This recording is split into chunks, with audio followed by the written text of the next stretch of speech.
আলহামদুলিল্লাহ ওয়াসসালাতু ওয়াসসালামু আলা রাসূলিল্লাহ ওয়া বাদ। সুপ্রিয় দর্শক শ্রোতা ভাই বোন, আজ আমরা কথা বলবো রমাদানের ভাঙতি রোজা বা কাজা সিয়ামগুলোর রাখার ক্ষেত্রে ইসলাম শরিয়ার বিধিবিধান কি, মাসাইল কি, সে প্রসঙ্গে। কোরআনে কারিমে আল্লাহ সুবহানাহু ওয়া তাআলা সূরা বাকারার 184 নম্বর আয়াতে বলেছেন, ফামান কানা মিনকুম মারিদান আও আলা সাফারিন ফাইদ্দাতুম মিন আইয়ামিন উখর।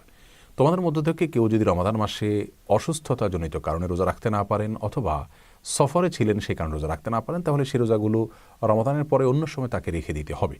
এই অন্য সময় রেখে দেওয়ার ক্ষেত্রে বিশেষ কোনো নীতিমালা আমাদেরকে ফলো করতে হবে কিনা সে বিষয়ে আজ আমরা কথা বলবো 5টি প্রশ্নোত্তরের মাধ্যমে। সর্বপ্রথম যে প্রশ্ন উত্তর দিতে চাই তা হলো, রমাদানের ভাঙতি রোজা বা কাজা সিয়ামগুলো আমরা যখন আদায় করব রমাদানের পরে, তখন সেগুলোকে ধারাবাহিকভাবে রাখতে হবে নাকি গ্যাপ দিয়ে দিয়েও আমরা রাখতে পারবো? এই প্রশ্নের উত্তর হলো, ধারাবাহিকভাবে এক নাগাড়ে রমাদানের কাজা সিয়ামগুলো রাখা জরুরি নয়, বরং আমরা চাইলে সেগুলোকে গ্যাপ দিয়ে দিয়ে রাখতে পারবো।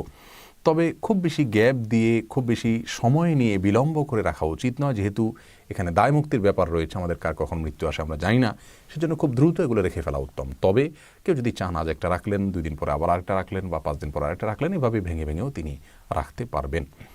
দ্বিতীয় প্রশ্ন হলো, রমাদানের ভাঙতি রোজা বা কাজা সিয়াম রাখার ক্ষেত্রে বিশেষ কোনো সময়সীমা আছে কিনা ইসলামের শরিয়ার দৃষ্টিকোণ থেকে, যে এই সময়ের ভেতরেই এই সিয়ামগুলো রেখে ফেলতে হবে?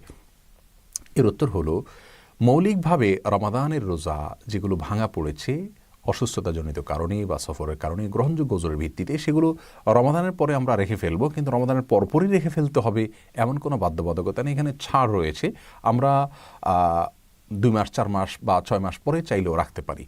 তবে এক্ষেত্রে আম্মাজান আয়েশা রাদিয়াল্লাহু তাআলা একটি হাদিস থেকে আমরা একটি নির্দেশনা পাই, যেটি বুখারী মুসলিম একযোগে বর্ণনা করেছে। আম্মাজান আয়েশা রাদিয়াল্লাহু তাআলা বলেছেন যে তার রমাদানের মাসিকের কারণে যে রোজাগুলো রাখা হতো না, সেগুলো তিনি পরবর্তী রমাদানের আগে শাবান মাসে রাখতেন। এতটা দেরি করতেন কারণ রাসূল আকরাম সাল্লাল্লাহু আলাইহি ওয়াসাল্লাম তার সঙ্গে বসবাস করতেন, তার অধিকার এর প্রতি খেয়াল রেখে তিনি বিলম্ব করতেন। এবং পরবর্তী রমাদানের আগে যে শাবান মাস, সেখানে রাসূল আকরাম সাল্লাল্লাহু আলাইহি ওয়াসাল্লাম প্রচুর পরিমাণে নফল রোজা রাখতেন, এই ফাঁকে তিনি তার ফরজ রোজাগুলো রেখে দিতেন। এই হাদিসের ভিত্তিতে উলামায়ে কেরাম বলে থাকেন যে এক রমজানের রোজা কাজা করার জন্য বিলম্ব করতে করতে পরবর্তী রমজানের আগ পর্যন্ত বিলম্ব করা যেতে পারে। কিন্তু শরীয়ত গ্রাহ্য ওজর ছাড়া পরবর্তী রমাদানও যদি ক্রস করে যায়, তবুও আগের রমজান রোজা কাজা রয়ে গেছে, আদায় করা হয়নি, তাহলে সেক্ষেত্রে এটি অন্যায় হবে, এটি গুনাহ হবে। আর যদি শরীয়ত গ্রাহ্য ওজরের কারণে দেরি হয়, পরবর্তী রমজানও চলে আসে, তাহলে সেটা কারণে কোনো গুনাহ হবে না। যদি কোনো কারণে পরবর্তী রমজান চলে আসলো, এর পরেও কিন্তু আগের রমজানের রোজা কাজা বাকি থাকলে সেগুলো আদায় করতে হবে। সেক্ষেত্রে কাজার পাশাপাশি অন্য কোনো অর্থদণ্ড বা অন্য কোনো কিছু দিতে হবে না, এটাই বিশুদ্ধতম মত। তাহলে আমরা জানলাম যে রমজানের রোজা এটা রাখার ক্ষেত্রে 2 মাস 4 মাস 6 মাসের কোনো সময়সীমা নেই, তবে পরবর্তী রমজানের আগে আগে সেগুলো রেখে ফেলা উচিত। কোনো গ্রহণযোগ্য ওজর ছাড়া পরবর্তী রমজানের পরে বিলম্ব করা জায়েজ নয়, সঠিক নয়, উচিত নয়। তৃতীয় প্রশ্ন হলো, রমাদানের ভাঙতি রোজা বা কাজা সিয়াম এগুলো আমরা যখন রাখবো তখন এর পাশাপাশি অন্য কোনো কিছু করতে হবে কিনা। যেমন রমাদানে আমরা তারাবি পড়ি, আবার রোজাও রাখি, তাহলে রমজানের কাজা আদায় করতে গেলে রাতে তারাবি পড়ে তারপর রোজা রাখতে হবে কিনা? এর উত্তর হলো না। আমাদেরকে রমজানের রোজা যে কয়টা রাখতে হবে, যে কয়টা ভেঙেছে সেগুলো আমরা রাখবো, সেগুলোর সাথে তারাবির নামাজের কোনো বিধান নেই, কারণ তারাবির নামাজ এটা রমাদান মাসে পালনযোগ্য ইবাদত। রমাদানের পরে তারাবির অপশন নাই, যার কারণে রমাদানের পরে আমরা শুধুমাত্র যে কয়টা রোজা ভাঙতি হয়েছে সেগুলো রেখে ফেললেই চলবে, অন্য কোনো কিছু সাথে করতে হবে না।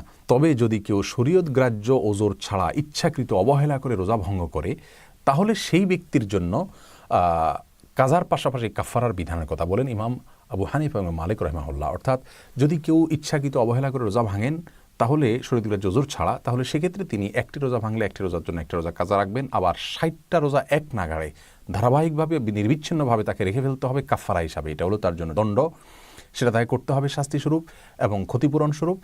আর সেটা না পারলে তিনি 60 জন মিসকিনকে খাদ্যদান করতে হবে। যদিও অন্যান্য ইমামদের মতে এই মাসআলাটি শুধুমাত্র স্ত্রী সহবাসের মাধ্যমে যদি কেউ রোজা ভঙ্গ করেন, তাহলে সেক্ষেত্রে তার জন্য প্রযোজ্য। তাহলে সাধারণ রোজা ভাঙতি রোজা যেগুলো, সেগুলো রাখার ক্ষেত্রে কোনো কিছুই না, যে কটার ভাঙছে সেগুলো রেখেই ফেললে হবে। 4 নম্বর প্রশ্ন হলো, রমজানের ভাঙতি বা কাজা রোজা রাখার আগে কোনো নফল রোজা রাখা যাবে কিনা? এই প্রশ্ন উত্তর হলো, রমজানের কাজা বা ভাঙতি রোজা রাখার আগে নফল রোজা রাখা যাবে, তবে কাজা রোজা রাখা যেহেতু ফরজ, নফল রোজা তো বাধ্যতামূলক নয় আমাদের জন্য, অতএব সেটাকে অগ্রাধিকার দিয়ে আগে রাখা উচিত, নফল রোজা একটু পরে রাখলেও চলবে। কিন্তু কোনো কারণে যদি সেটাকে বিলম্ব করেন, অর্থাৎ ফরজ কাজা রোজাকে, এবং এর আগে নফল রোজা রাখেন, তাহলে সেটা জায়েজ হবে। বিশেষ করে শাওয়ালের 6 রোজা সম্পর্কে অনেকে জানতে চান যে শাওয়ালের 6 রোজা এটা আমরা যদি রমজানের ফরজ ভাঙতি রোজা রাখার আগে রাখি তাহলে জায়েজ হবে কিনা। এ বিষয়ে অনেক উলামা ইকরাম নিষেধ করেন, কারণ হাদিসে আসছে মান সাম রমাদান সুম্মা আতবাউ সিত্তাম মিন শাওয়াল, যে ব্যক্তি রমজান রোজা রাখলো তারপরে শাওয়ালের 6 রোজা রাখলো, তার জন্য ফজিলত রয়েছে। অতএব আপনাকে রমজান রোজা আগে শেষ করতে হবে কাজা সহ, তারপর শাওয়াল রোজা রাখুন, এটা অনেক উলামা ইকরামের বক্তব্য। তবে যদি কেউ অনেক বেশি ভাঙতি রোজা রয়েছে, তার এই ভাঙতি রোজাগুলো রেখে শাওয়ালের 6 রোজা রাখা তার দ্বারা সম্ভব হবে না এই মাসের মধ্যে, এরকম মনে করেন, তাহলে শাওয়ালের 6 রোজা রেখে তারপর ভাঙতি রোজা রাখলেও ইনশাআল্লাহ তিনি আল্লাহর কাছ থেকে ফজিলত আশা করতে পারেন। 5 নম্বর এবং সর্বশেষ প্রশ্ন হলো, যদি কেউ কাজা রোজা রাখার আগে মৃত্যুবরণ করেন, আল্লাহ না করুন, তাহলে তার কি হবে? এর উত্তর হলো, যদি কেউ রমজানের ভাঙতি বা কাজা রোজা রাখার সামর্থ্যই হয়নি, এখনও তিনি সুস্থ হননি, এখনও সফর থেকে ফিরে আসেননি, রমজান শেষ হয়েছে ঠিক, কিন্তু তিনি এখনও সুস্থ হননি, তার মানে সামর্থ্য হয়নি এখনও কাজা রাখার, তার আগে তার মৃত্যুবরণ করেন, তিনি মারা যান, তাহলে তো সেক্ষেত্রে তার কোনো দায় নেই, যেহেতু তিনি সামর্থ্য পাওয়ার আগেই তিনি মৃত্যুবরণ করেছেন।